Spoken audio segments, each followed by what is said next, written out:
The village was ablaze with a hot, crackling fire. Goblins and their high sea leaders had just overrun the place, dragging away every living elf in their path. They were bringing their captives to their den to be tortured and turned into goblins, or worse yet, used for breeding. The unarmed elves fought back to save their homes as much as they could, realizing their attackers were too many. They abandoned the burning village. They scattered to the forests with the monsters close on their heels. Master Wizard Farghal was concentrating as he walked across the littered streets. He used his magics to flip large piles of burning rubble out of the way. A younger wizard, Elvenkin, was there as well. They were searching. Farghal heaved another burning house pole aside, using only his magic staff. "She is here. She is still alive," a voice called out. The two quickly ran to the street's corner and moved to their brother Sibylist's side. In his hands was a tiny squalling elfling that he'd extracted from the mother's womb. The female elf had perished when the roof collapsed on the house only minutes before. The mother's corpse lay distorted, with her upper body still beneath part of the burning roof. Elvenkin tore a sizable chunk of material off the elderhis's apron. He used a spell to clean it and smooth the edges, and to preserve it from wear. Sibylist quickly wrapped the blanket around the elfling. He then pulled a small ampoule out of his pocket. It was filled with a glowing liquid. He put the tiny end in the babe's mouth. The infant drank the solution greedily. The newborn was hardly bigger than one of Sibylist's young rabbits, but this was normal for elves. "What shall we call her?" Wizard Sibylist quietly asked. She had finished her first meal, so he gently handed her over to Farghal. "Fionna will be her name," Farghal answered him. "I'm glad we found her alive," Elvenkin said. "Was there ever any doubt?" Farghal smiled kindly down at the elfling, whose tiny hand pulled on a chunk of his facial hair as he inspected her. The master wizard secured Fionna into the soft folds of his robe sleeve. The three wizards then moved quickly out of the disaster that was once the village of Velhavar.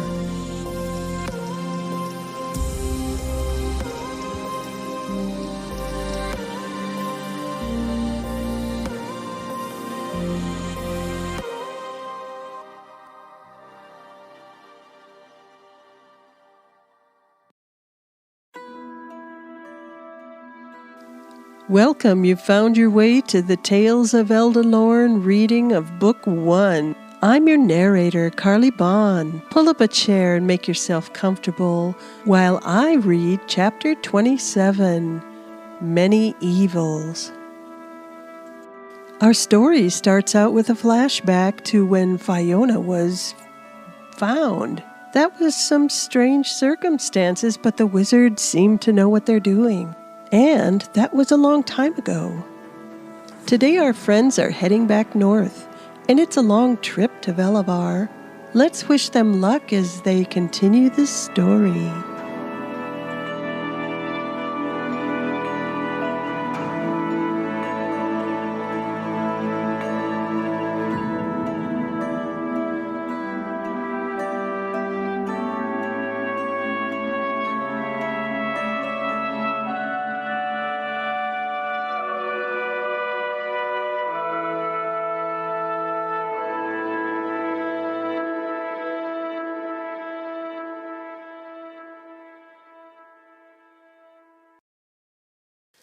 Fionna didn't know what was crawling up her neck until it was too late.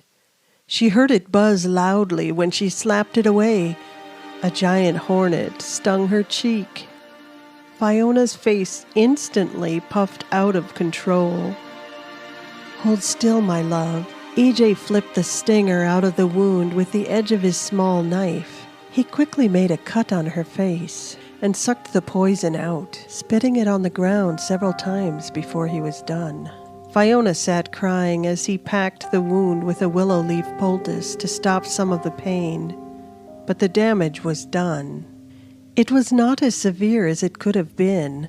EJ's fast extraction of the poisons saved her from permanent injury, but she looked like she had a droopy mask on and a big swollen lip. "This injury will soon pass," EJ said quietly as he held her in his arms. His attempts at consoling only seemed to make her more upset.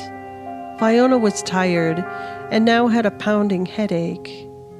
"We should make camp," EJ told the others, taking control of the situation. He was starting to feel irritated himself with his brother and Naalin for their unending silliness.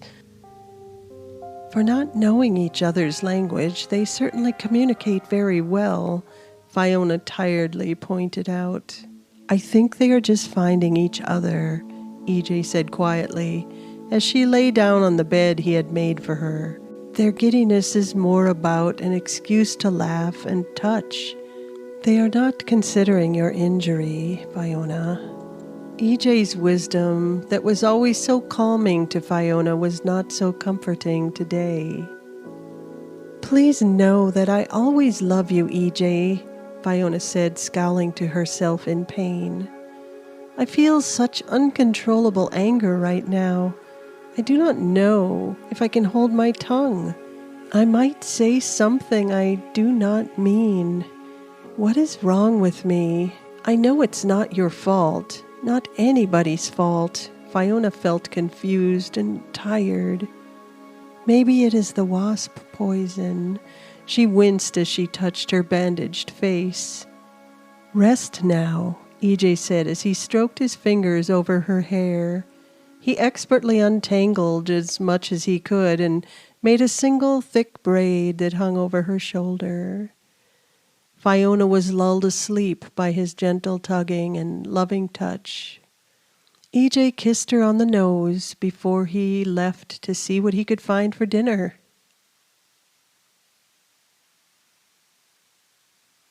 Roevash and Naalin were sitting as if attached at the hip next to a blazing fire. They both held sticks with something cooking attached to the end. "You look like you're fishing." EJ couldn't help but smile. Naalin giggled as she spoke in a different language that they did not quite understand. "I think she is happy," Roe said, looking at her small dimpled face that was peering up at him. "She is like a hungry bird, brother, waiting for you to feed her," EJ said as he sat down. "Our Fionna is not well.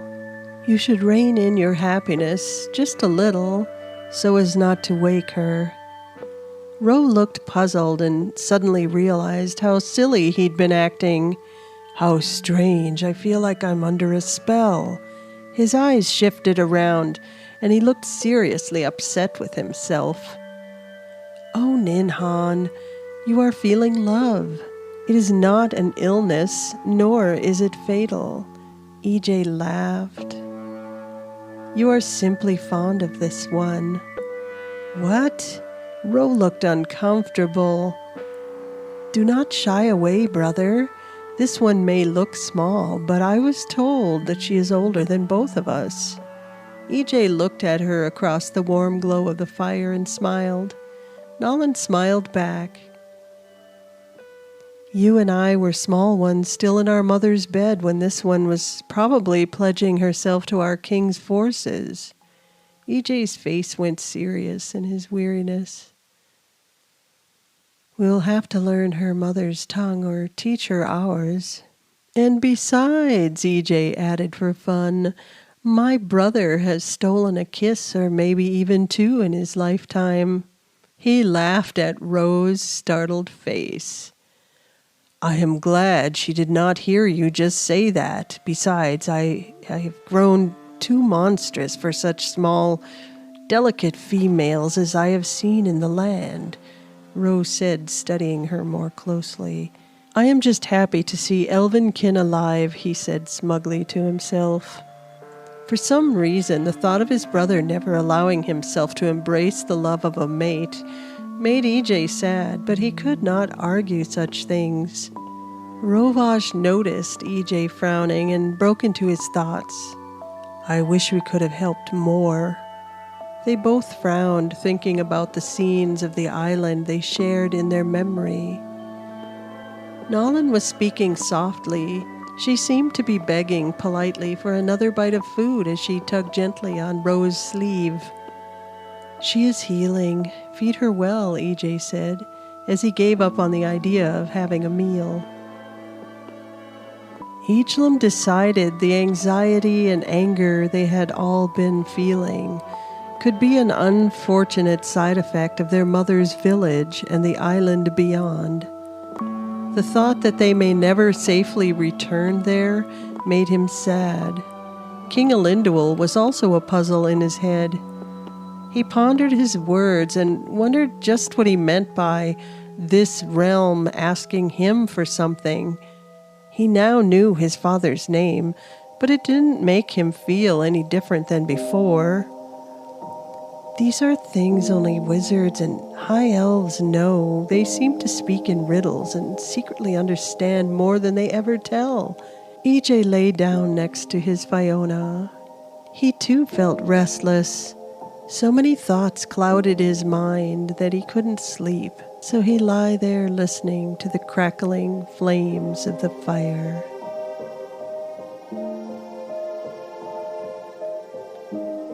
Although the wizard was compelled by his nature to cooperate with the wishes of the lords, he had grown fond of Fionna.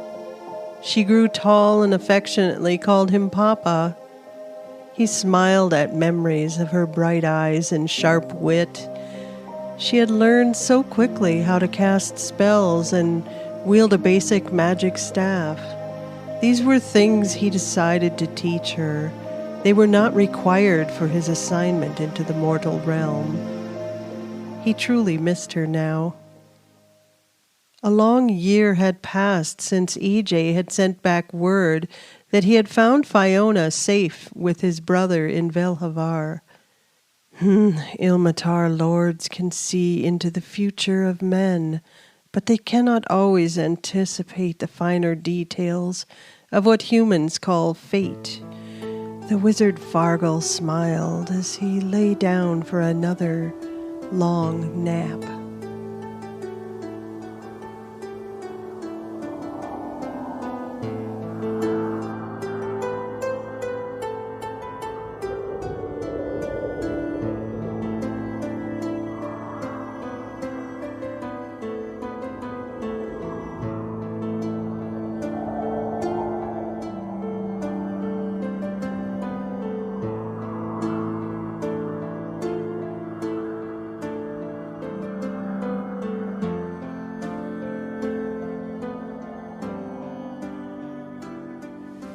By Roevash's calculations, they would be home by midday. Naalin was feeling well enough to travel along on her own 2 feet, but was a little bit slow still, so to quicken the pace, Roe decided it would be faster to carry her, and so he did, over most of the distance. The swelling from the bee sting on Fiona's face had healed, but there was still a small pink line where EJ's blade cut into Fiona's cheek. Her feelings of unreasonable anger had subsided, but were soon replaced by a growing sense of dread. "It has been too long since I've been home to see my papa." Fionna was filled with anxiety just saying it out loud. "Maybe I should make the trip when we get back. I feel like something is not right." EJ knew that he could not change her mind once she decided to do something, even if her words sounded like she was asking his opinion. He knew she did not want an answer other than what she had already decided. "I have an idea, Fionna. You could bring Naalin with you, get a pony for her, and take your time. Teach her the ways of her new life, EJ said. The decision would be up to Naalin. I do not know if I can pry her away from your brother, Fionna said. EJ smirked at her, and therein lies the reason for taking her away.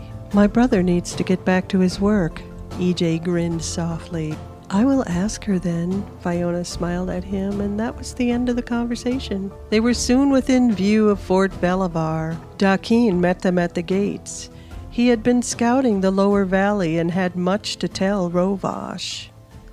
The soldiers stared in wonder at the tiny girl as Ro set Naalin on the ground. Fionna took her by the hand. She was leading her to their quarters to unpack and show her around. Naalin turned and stared at Ro the whole time she was dragged away. He smiled back, but just stood there feeling relieved. It was good to be home and back to business. Roevash and his first-in-command went into his office to talk with Dakein. EJ went to the kitchen to find something edible to bring to the meeting.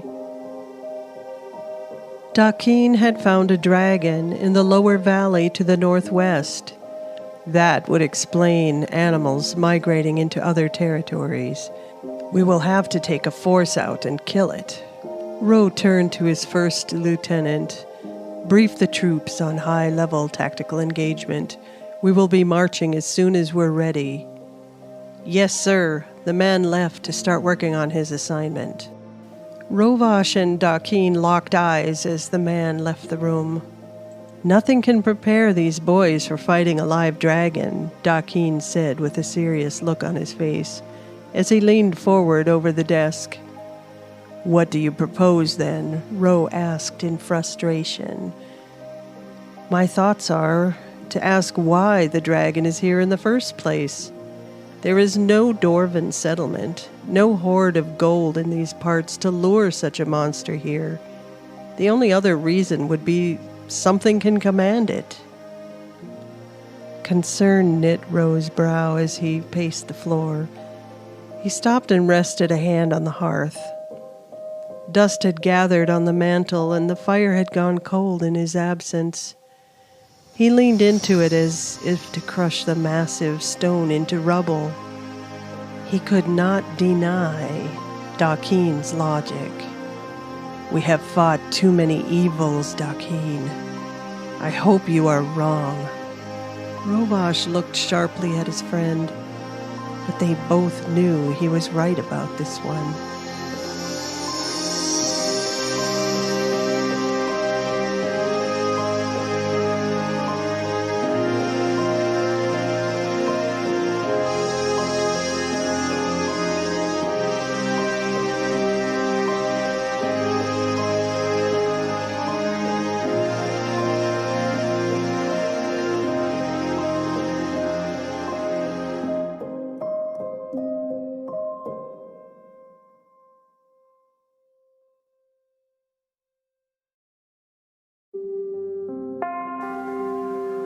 The wizard Farghal has openly defied his orders and decided to stay in the mortal realm for some reason. Do you think that's what Fionna is feeling?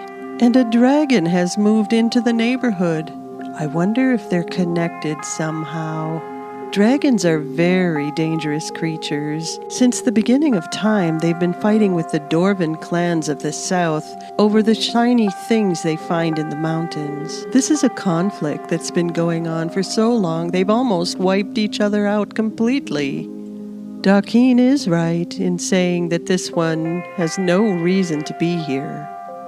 It is no simple matter to get rid of a dragon. But when crops start failing and livestock goes missing, they are going to have to do something about it.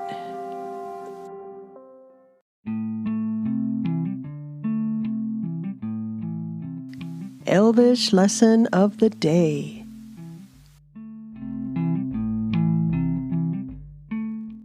Hey, Elvenkin explained, and here we go. Elves are an expression of highest creation. The elves have a delicate beauty and almost immortal lifespan. The first elves were brought forth on the northern shores from the oceans of Angeli. Most like deer in nature, they wandered freely among the foliage, unaware and vulnerable, until they were gathered in by the Darjal'n, who were concerned for their safety. Scholars have theorized that the elves were created to be examples of virtue and nobility to humankind. The word for elf is edhel. Elderhis are female elves. Edhelath are elves as a species. Edhellim is a group of 2 or more elves. Their language is elvish or Edhellen. Petted Edhellen, do you speak elvish? If you've been paying attention, I know you do. And now you can find our Elvish lesson of the day on karleighbond.com.